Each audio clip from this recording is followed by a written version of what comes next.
Pemirsa, diduga akibat gas beracun dari PT Medco, 90 kepala keluarga warga desa Panton Raya, Kecamatan Banda Alam, Kabupaten Aceh Timur terpaksa dievakuasi ke kantor Camat Banda Alam. Pihak Badan Penanggulangan Bencana Daerah langsung turun ke lokasi dan mendirikan 2 tenda besar. Sementara para pengungsi ditempatkan sementara di dalam kantor Camat Banda Alam.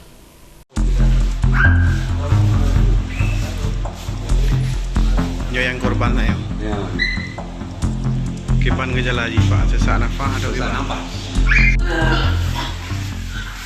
Menurut keterangan warga setempat, pada sore Minggu tercium bau menyengat dari arah sumur gas yang berdekatan dengan desa Panton Raya T. Kemudian sejumlah warga terasa mual dan muntah-muntah disertai sesak nafas berat.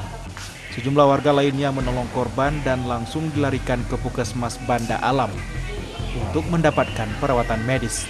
Sementara warga lainnya dievakuasi ke tempat yang aman di areal komplek kantor Camat Banda Alam. M. Yahya YS, salah seorang anggota DPRK Aceh Timur, langsung turun ke lokasi meninjau warga yang terdampak gas beracun.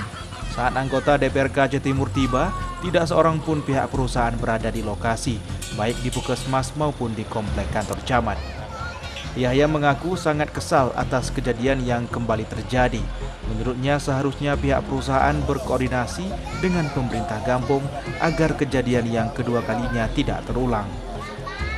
Ini kita berharap pihak perusahaan jangan main-main dengan menangani kasus seperti ini. Ini bukan yang pertama.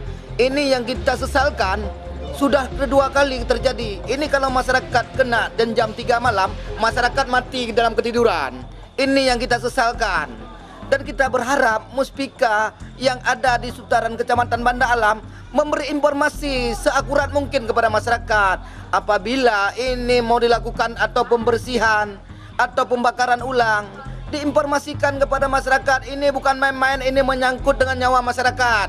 Kita berharap kepada pihak perusahaan jangan ada main-main dengan nyawa manusia dan masyarakat, termasuk hewan yang ada di sekitar perusahaan. Dari Kabupaten Aceh Timur, Jupri Zainuddin, Ainus melaporkan.